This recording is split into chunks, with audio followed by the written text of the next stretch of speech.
Hello there, and welcome to my channel, Novice Modelling in a Midlife Crisis. My name is Andy, and I'm the Novice Modeller. And today it's Warbirds on Wednesday, where we have a look at another aircraft from my ever-expanding stash of kits. This is What's in the Box kit review number 356, which means there are 355 other 135, 172 and a few other scale kit reviews for you to go and have a look at for your amusement and interest. Today we're going to be having a look at this rather nice Hasegawa Mitsubishi G3M2, G3M3, Type 96 attack bomber, American code name Nell, model 22/23. As per usual, we're going to have a look at the history of this particular kit, we're going to look at the parts, and we'll have a quick nose at the instructions and decals, etc, etc. So first off, history. This is from an original new tooling in 1997. As with most kit manufacturers, there have been quite a lot of re-releases in 98, 99, 03, 05, 2010, 14, 15, 16, 19, 22 and 23, all with different kit numbers. Generally, these have just been for new decals and a new box, so a general kit refresh. I was lucky enough to put a cheeky offer in on this one and got it for, I think it was around about £25 with the postage. Another one has recently gone on eBay for around about the same money, but they generally seem to go for around about £40 to £45. So hold your guns, they do come up cheaper every now and again, but otherwise it's going to cost you a fair old whack of money, even though there did seem to be quite a lot of releases of this kit. So parts wise, I think Hasegawas make pretty nice kits. I don't really have that many of them, to be honest with you, but the ones that I have, I've generally been quite sort of impressed with them. I mean, obviously this is an older tooling, so it's nigh on getting on for 30 years old, but it still stands up, I think, against some of the more modern stuff. So our main fuselage, as we can see, has indented panel lines. It does have some quite nice detailed features, like these rivet or screw marks along the seam of the wing to the fuselage. There's not much going on as far as access panels or whatever, but we can see them repeated on the undersurface and around the tail as well, so that's quite nice. There's a few little bumps and whatnot here, not too sure what they are.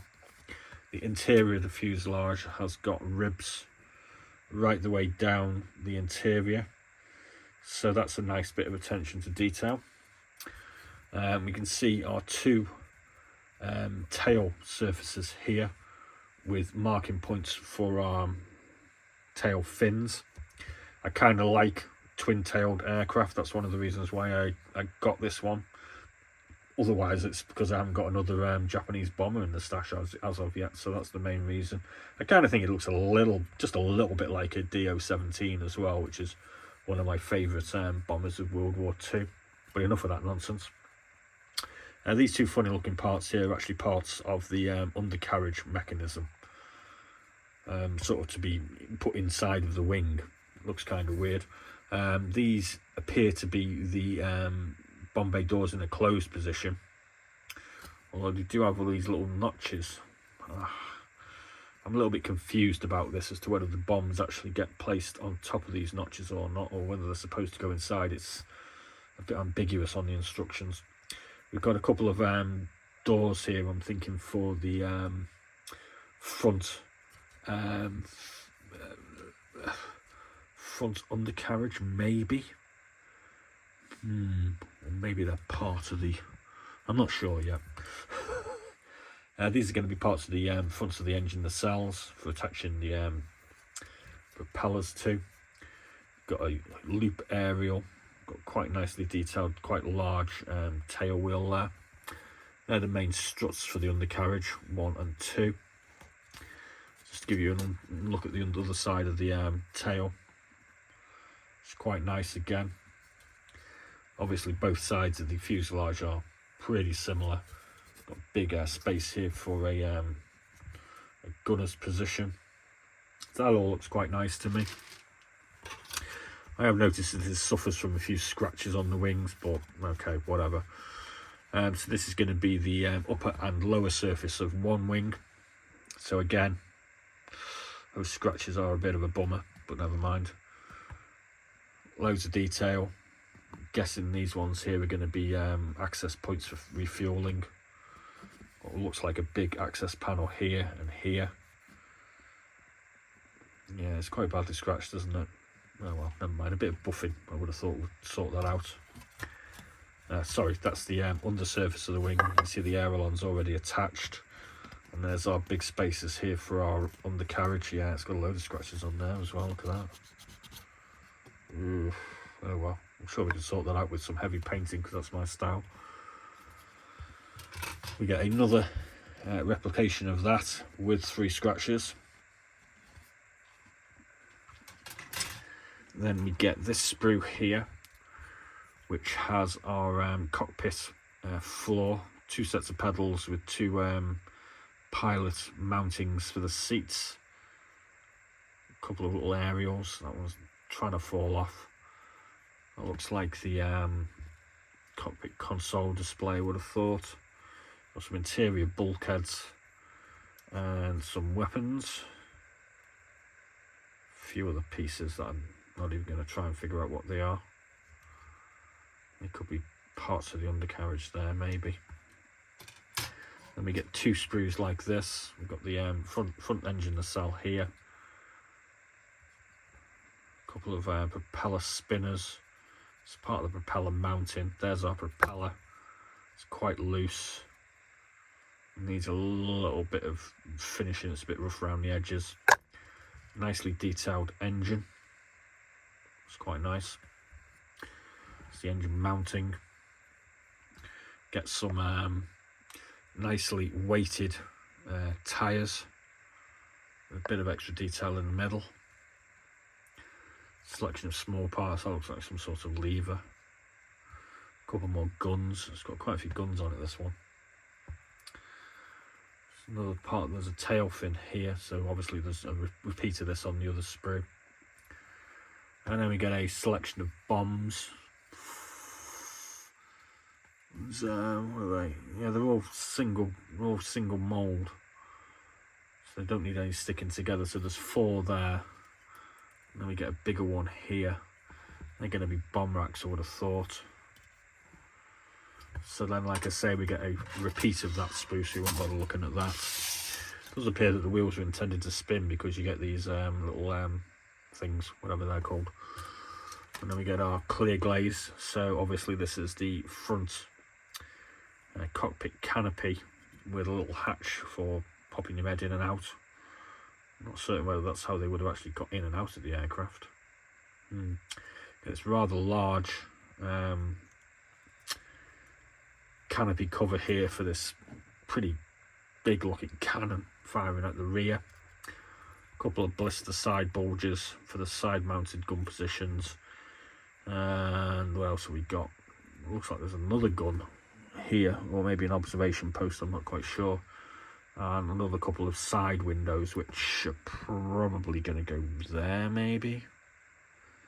Not too certain. And looks like a nose, maybe. Oh well. Decals. We get the couple of rising suns. We get 2 options: M323 and G343. A whole load of additional numbers, which I couldn't really see much use for when I've had a look at this. Some stripes, a cockpit instrument panel, and they look like a few more instrument panels there, and a big yellow flash of some description. Pretty simple looking decal set. So instructions, let's have a look.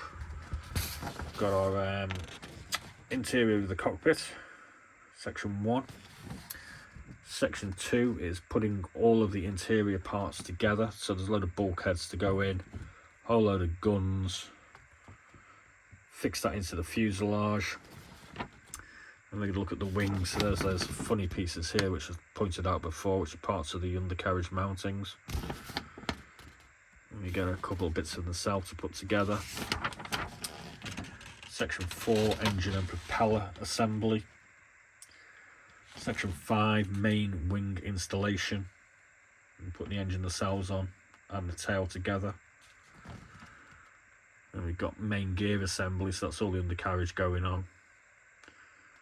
Oh, they're just standard doors for the undercarriage. And we have that sort of Bombay rack thing going in, which goes in that way. Yeah, I don't get that. What's all this about? So there's the gap. And then that goes in there.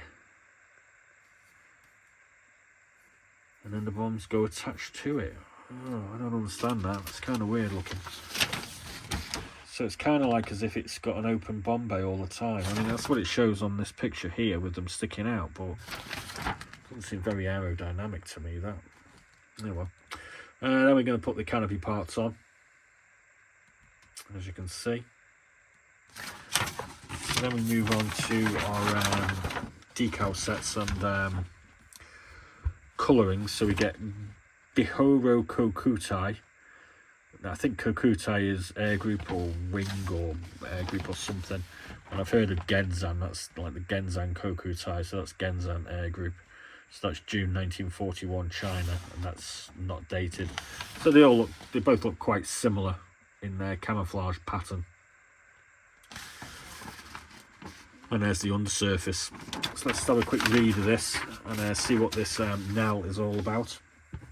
In 1934, Mitsubishi received a 9Shi specification from the Navy to produce a twin-engine bomber which could carry 800 kilograms of payload with defensive armament of 3 7.7mm machine guns. Called the KA-15 internally, Mitsubishi completed the prototype in June 1935. It featured side-by-side pilot and co-pilot seating, 3 retractable gun turrets, and the ability to carry bombs or torpedoes. 21 different KA-15 prototypes were eventually completed in 6 different configurations, which mounted either Kinsai, Model 2 or Model 3 engines, provided observer seating, had glazed or solid nose and other differences. In June of 1936, the plane went into production as the Type 96 attack bomber model, I'm not sure whether that's Model 11 or Model 2, G3M1, which had the observer seat and was powered by the Kinsai Model 3. The Model 21 powered by the Kinsai 41 or 42 was also produced. Battlefield experience showed the plane's defensive armament to be quite insufficient, and this led to production of the Model 22 G3M2 in 1939. This version removed the underside guns and added a 20mm cannon to the upper side of the rear fuselage, as well as 2 7.7mm guns to either side, all these in blister mountings. The nose gun was unchanged. This boosted crew requirements from 5 to 7.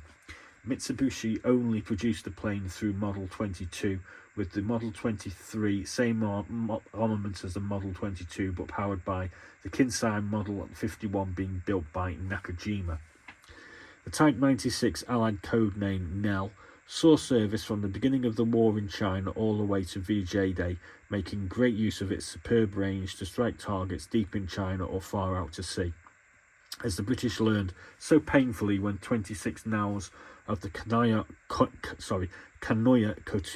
Kokutai sank the HMS Prince of Wales and HMS Repulse in December 1941.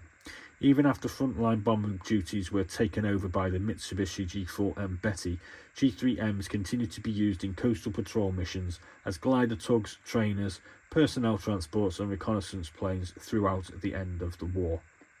So there we go.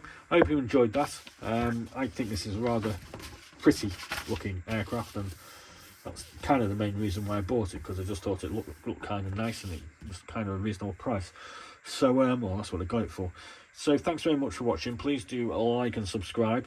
And on Friday, for Fighters on Friday, we'll be looking at the also rather pretty, in my opinion, D-Routine D520 of the French Air Force by RS Model Kits. So that's what's coming up for you aircraft lovers. Thanks for watching, and as always, please like and subscribe, and be seeing you.